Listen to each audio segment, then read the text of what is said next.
Assalamualaikum warahmatullahi wabarakatuh dan salam sejahtera. Bertemu lagi dengan saya Cikgu Azam Zarina binti Jalaluddin dalam kelas PDPR Bahasa Melayu tahun 6. Tema yang ke-8, Damainya Bumi. Unit 22, Bumiku Sejahtera. Tajuk ingin kita pelajari pada hari ini itu Pesta Pantun Alam Sekitar dalam standard pembelajaran 4.4.1.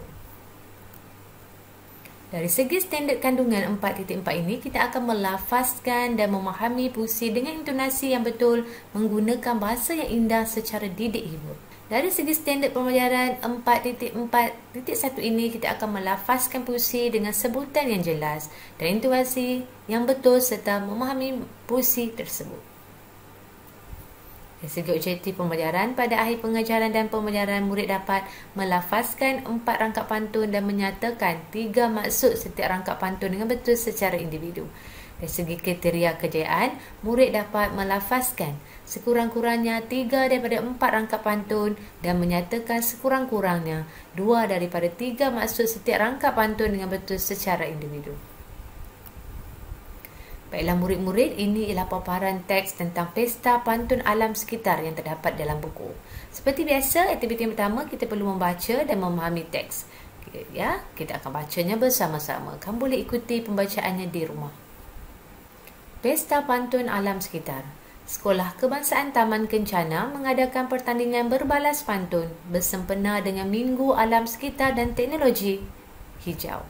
Pada hari pertandingan, Izuni dan kawan-kawannya telah masuk ke dewan dengan wajah yang ceria. Selepas jurupantun membacakan peraturan pertandingan, Izuni pun menjual pantunnya kepada pihak lawan. Ini kisah tentang Sekolah Kebangsaan Taman Kencana yang mengadakan pertandingan berbalas pantun. Kamu pernah tengok tak pertandingan berbalas pantun? Ya, sekarang kalau waktu-waktu pandemik ini, pertandingan berbalas pantun diadakan secara dalam talian, ya. Sama ada menggunakan aplikasi Google Meet dan ditayangkan melalui YouTube. Jadi, apa jua cara untuk sesuatu pertandingan itu dijalankan, yang pentingnya kita masih lagi meneruskan pertandingan-pertandingan walaupun kita berada dalam keadaan pandemik ini. Berbalik pada cerita ni tadi, ya, pertandingan berbalas pantun sempena Minggu Alam Sekitar dan Teknologi Hijau. Jadi Izuni dan kawan-kawannya telah masuk ke dalam dewan dengan wajah yang ceria. Ya, selepas jurupantun membacakan peraturan pertandingan, Izuni pun menjual pantunnya kepada pihak lawan. Dalam pertandingan pantun ni memang ada, ya, peraturan-peraturan, ya, masa-masa yang telah ditetapkan sama ada ingin membeli ataupun menjual sesuatu pantun pada pihak lawan. Jadi kita perlu peka dengan masa tersebut, ya. Kita ada jurupantun, ada penjaga masa dan juga ada juri-juri yang menilai aspek-aspek yang telah diberikan. Kita lihat pembacaan pantun. Murid-murid, jika lihat di sini, ya, pertandingan berbalas pantun bersempena dengan Minggu Alam Sekitar dan Teknologi Hijau. Ini satu kumpulan dan ini satu kumpulan yang seterusnya. Jadi kita lihat yang pertama ini. Ya, kita baca dulu, dan yang kedua ni adalah jawapan bagi soalan yang pertama. Tanjung Tuan dibina istana, tempat lasmana berkawal malam. Kalau Tuan bijak laksana, apakah makna nyamankan alam? Ya, ini soalan yang pertama, ya. Kalau kamu lihat dalam pantun, dia ada rimanya A, B, A, B. Apa maksud A, B? Istana pada baris pertama, dan pada baris ketiga ini mesti penggunaan rima akhirnya sama, istana laksana, ya. Dan rima terakhir pada baris kedua dan keempat mesti mempunyai bunyi yang sama, malam, alam, ya, lam, lam. Suku kata dia rima, ya. Jadi dalam pembinaan pantun, kalau kita nak lihat soalan, dia boleh lihat soalan ataupun maksud, kita boleh lihat pada baris yang ketiga dan yang keempat, ya, kita panggil maksud, dan baris pertama dengan kedua kita panggil pembayang dalam pembinaan pantun. Kita lihat jawapan untuk yang pertama, kan, dia tanya soalan apa? Apakah makna nyamannya alam? Jadi kita lihat bagaimana, ya, murid lelaki ni menjawabnya. Disengat tebuan di atas perahu, siang malam tidak keruan. Kalau puan hendak tahu, kekalkan alam dengan kehijauan. Ini jawapan bagi pihak, ya, pihak lawan dia. Untuk kekalkan ataupun nyamankan alam, kita perlu pastikan tumbuh-tumbuhan berada di persekitaran alam, ya. Kekalkan alam dengan kejauhan maksud kita perlu menanam pokok-pokok, ya, untuk memastikan alam ini sentiasa berada dalam keadaan sihat dan udara yang baik. Okay, seterusnya kita lihat dijual kembali kepada pihak seterusnya. Okay, ya. Lidah buaya tumbuh setara, ubatan peribumi zaman berzaman. Tolonglah saya berikan cara, ceriakan bumi sepanjang zaman.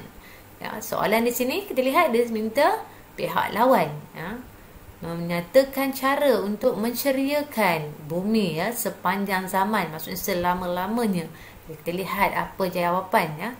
Di sini, bawa pengat ke Tanjung Cali, tangkap tenggiri waktu malam. Caranya sangat senang sekali. Didiklah diri, sayangi alam. Ya, ini, ya. Untuk menjual dan membina pantun dan menjawab balik ni, kita perlu memikirkan jawapan yang logik dan bersesuaian dengan soalan-soalan ini. Jika kamu lihat bagaimana cara untuk ceriakan alam, kena didik diri kita supaya sayangi alam. Maksudnya bila kita sayangi alam, kita akan pastikan alam kita berada dalam keadaan yang bersih, ya, dan sihat selalu. Ya, ini pertandingan diadakan di sekolah Izu ni, ya. Okey, cikgu dah tunjukkan cara melafazkan pantun dan kamu tahu dalam pertandingan pesta pantun mesti ada seorang yang bertanya dan perlu ada yang menjawab. Dan seorang pihak yang menjawab tadi perlu bertanya semula soalan dan pihak lawan akan menjawabnya semula. Ya, kita dapat lihat secara langsung memang menyeronokkan, ya, jika kita dapat menyaksikan pertandingan pesta pantun secara bersemuka. Okey, baiklah murid-murid, kita teruskan. Okay, aktiviti yang seterusnya kita perlu menyatakan maksud pantun, ya. Setiap ada pantun jualan dan pantun belian tadi, ya. Dia tengok kotak warna pink tadi, ya. Yang ini merupakan pantun jualan. Ini pantun belian, maksud kita menjawab. Jadi kita perlu bagi maksud setiap pantun-pantun yang telah diucarkan tadi. Kita lihat yang pertama, pantun jualan tadi apa, ya, pemantun tu nak pemantun ingin mengetahui maksud nyamankan alam. Okey, pantun belian tadi. Kita tengok pantun belian tadi ni, ya. Kalau puan hendak tahu, kekalkan alam dengan kehijauan. Jadi apa maksud pantun belian? Kita lihat. Pemantun memberikan jawapan iaitu mengekalkan alam dengan kehijauan. Ya, tak nampak, ya. Okey, ini pantun jualan yang kedua. Pemantun ingin mengetahui cara menceriakan bumi. Ya, itu maksud dia. Okey, pantun belian tadi apa cara dia bagi tahu? Pemantun memberikan jawapan iaitu dengan mendidik diri supaya menyayangi alam. Ini menyatakan maksud ni kita perlu lihat pada baris ketiga dan yang keempat, ya, apa yang dinyatakan, apa yang dibalas, apa yang dijual dan kamu nyatakan dalam bentuk ayat. Jelasin murid-murid, kita teruskan.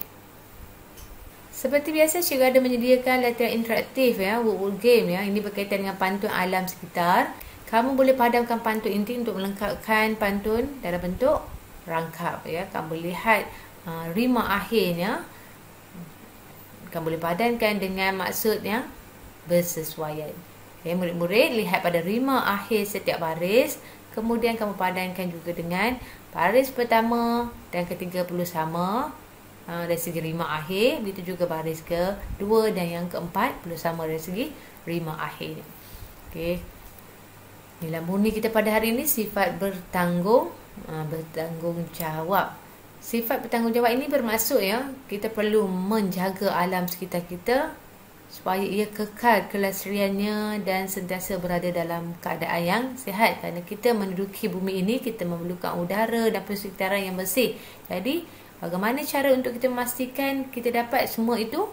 Daripada sikap tanggungjawab setiap orang di muka bumi ini perlu bertanggungjawab menjalankan sikap itu dengan sebaik-baiknya. Tidak boleh mengharap pada orang tertentu sahaja. Kita, ya, kata dalam pantun tadi, kita perlu menyayangi, mendidik diri kita untuk menyayangi alam ni. Bagaimana cara? Kalau ada sampah kutip, jangan buang sampah merata-rata, ya. Lakukan penanam pokok kita semula dan sebagainya supaya alam kita tidak musnah dan dapat digunakan selama-lamanya. Okay, jelasin murid-murid. Sampai di sini saja perkongsian cikgu tentang topik ini. Kita akan berjumpa lagi dalam kelas PDPI yang seterusnya. Ingat pesanan cikgu, anda belajar, anda hebat. Sekian, terima kasih. Assalamualaikum.